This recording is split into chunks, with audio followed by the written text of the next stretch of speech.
Watch the Party Die. Yeah. Yeah. Serious cut. Yeah, serious cut. It's a serious cut. What was your first reaction when you heard it?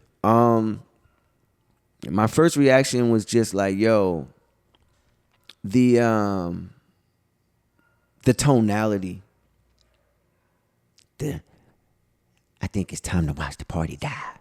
That tone is almost like somebody tapping on your shoulder and they like, all right, motherfucker, time's up.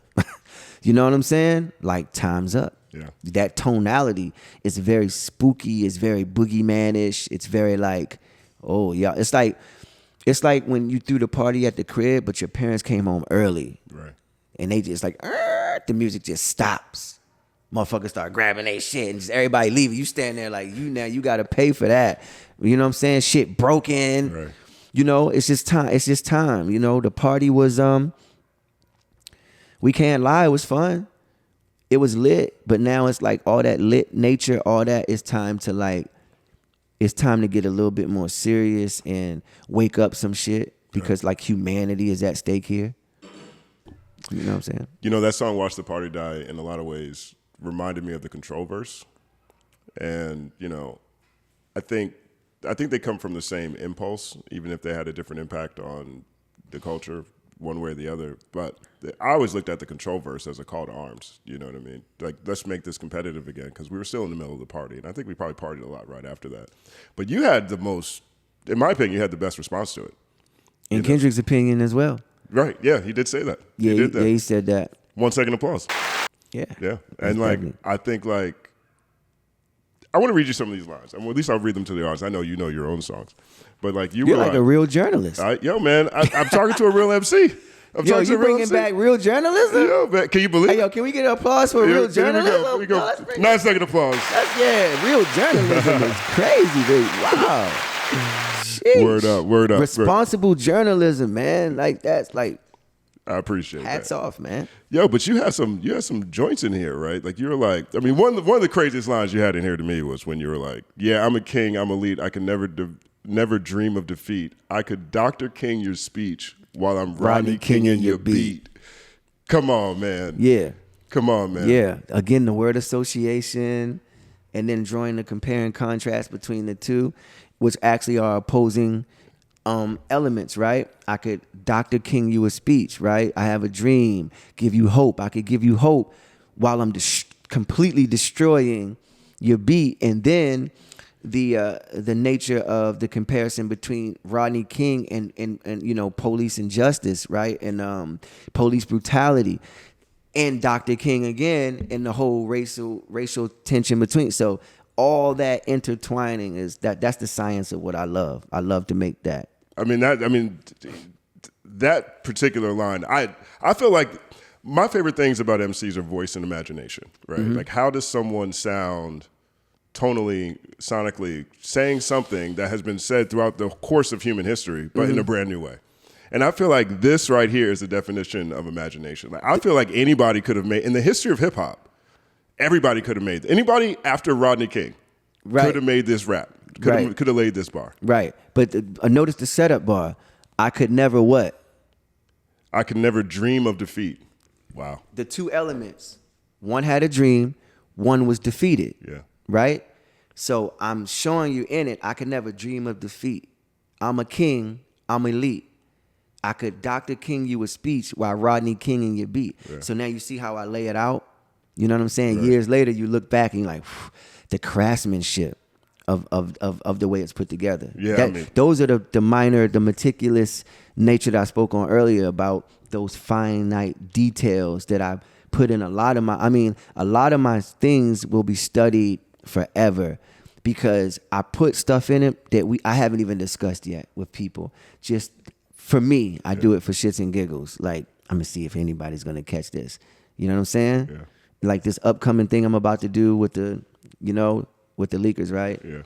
I just put so many nuggets, so many Easter eggs, so many things in there.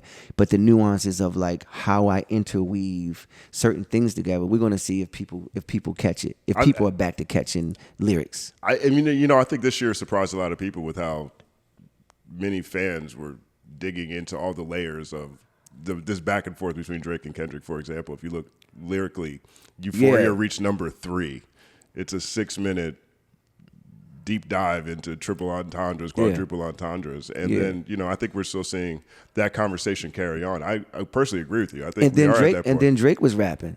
Of you course, know, like the thing that pushes them, right? We go back to that Joning, that Dozens, right? They was playing the Dozens, crazy, right?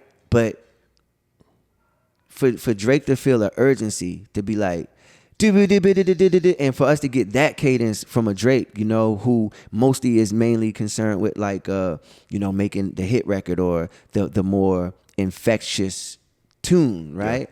Yeah. He was locked in on like flow, delivery, like all the things that I mentioned.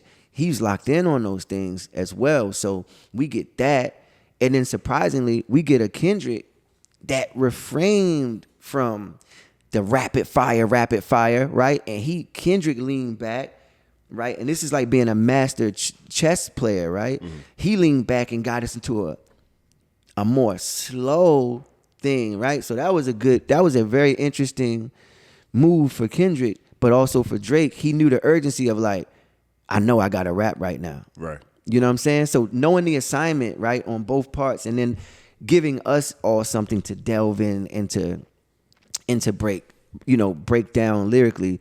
Yeah, that stimulated where we are now. I don't think that excuse me.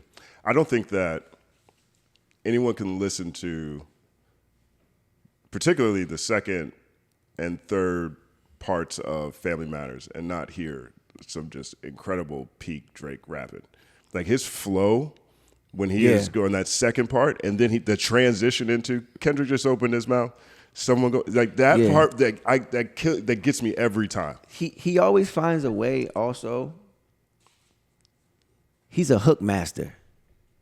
So like that cadence, someone that had him a Grammy right now, and then the irony of him saying that, knowing like right, and then Euphoria might actually get a Grammy. Right. Well, I think we know Not Like Us is gonna get one. I think we kind of know that. I'm not sure, but I mean, I don't know how it couldn't.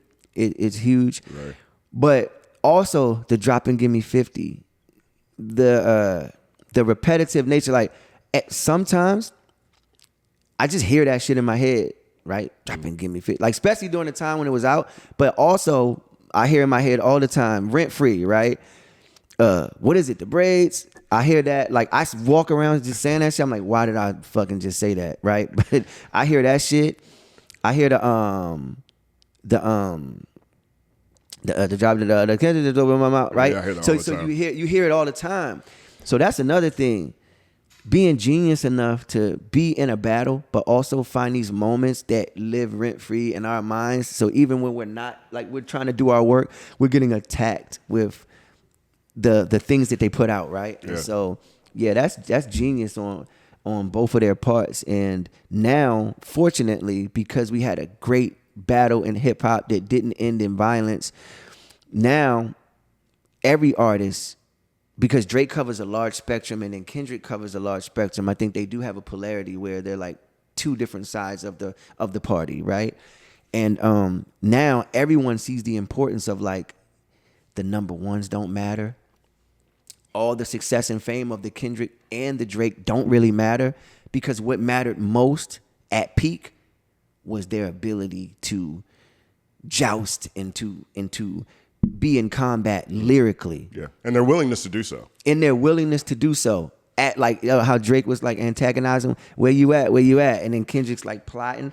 The whole thing, because you can't really highlight one thing and not look at the juxtaposition of every nuance. Like I look at its entirety, and I just see like, yo, this is gonna do a lot for the game. Yeah. Now even the way Kendrick released the party, right? They were all releasing stuff, right? And even with Drake releasing the 100 gigs or releasing like, they're creating the new model as we speak. Release music on Instagram, drop your music on the gram. Right? Drake releasing shit on a Finsta account. Like, these are things that if they wouldn't have did it, other people wouldn't know that it's something that you can do. And because they're the two giants, right? These are the two, however you want to put it, David and Goliath, or however, the two whoever's, right? Caillou and what was it? Caillou and Raitu and whatever. I'm fucking it up, but people don't. You're talking about Street Fighter? No. Not. It's probably what they took. It's probably what they used Street Fighter under, but it's like it's supposed to be these two celestial bodies in the sky that you can't really see. Okay. It's called like somebody's gonna correct me in the comments, but it's like Caillou and Raitu or Raitu or something. Yeah. Kayatu and Raitu something. They know. My cosmology people know. But there's or Ketu and something. Anyway, these are two celestial bodies that govern a lot of magnetic and gravitational force and whatever as far as the myth goes. But anyway, those guys being those things, the Goku and Vegeta or whatever, they're creating a new realm of how we can produce music and how we can display music. And that means a lot because guess what? All their making hits or all their relevance didn't mean shit to other people. Now what means most is when they battle, what they created out of the battle.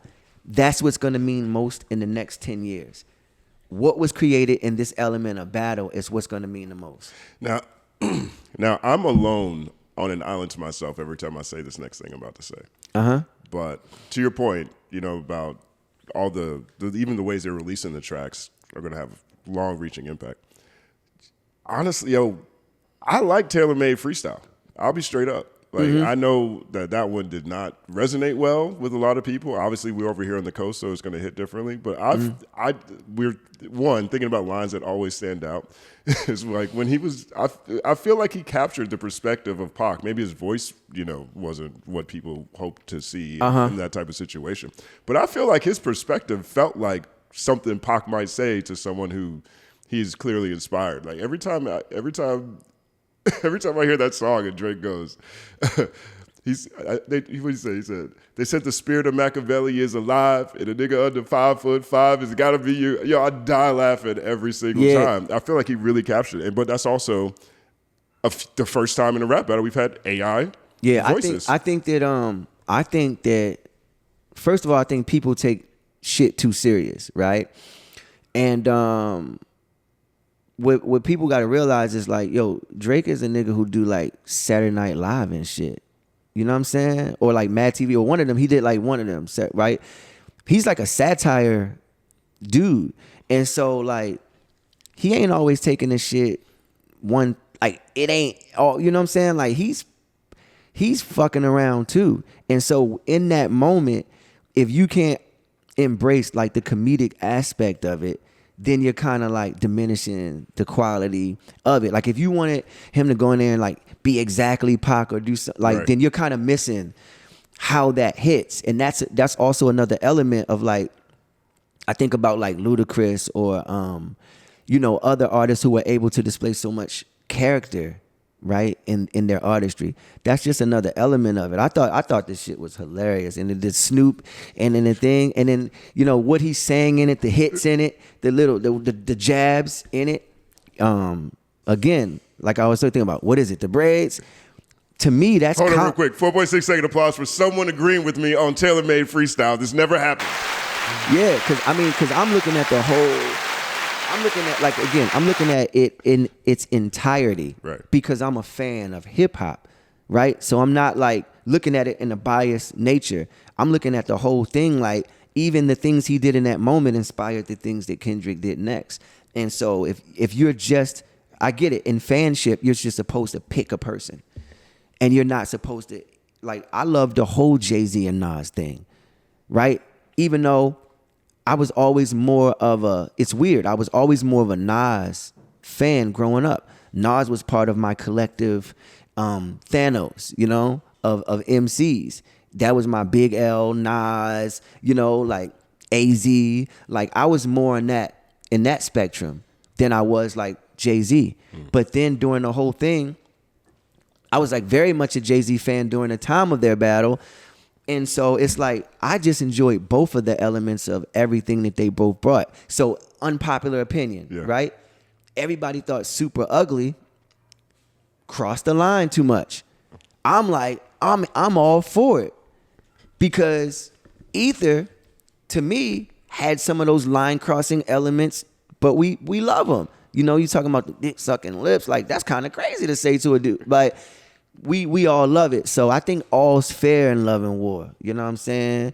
I think it's all fair. You know what I'm saying? I think the only thing that I don't really like about the love and war thing, I kind of don't like the kids. I don't like putting the children in it.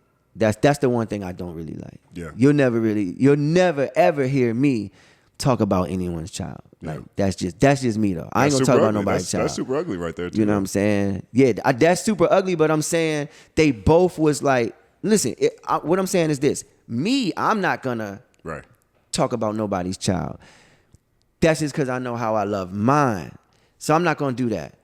But I'm saying if somebody talk about yours, you could talk about that. Like all's fair in it. I'm not against it either. I'm just saying me. Like I'm vegan.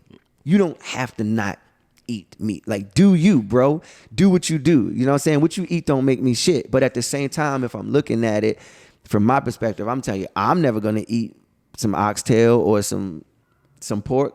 That's just not me. But if you love a pork sandwich, my brother, I want you to have a ball, have fun, enjoy that. Bacon tastes I don't want to good. fuck your meal up by being like, yo, you know what that pork gonna do to you, brother? It's gonna go into your thalamus. Like I'm not about to do that to you. I ain't gonna hit you like that. You know what I'm saying? 1 second applause for bacon.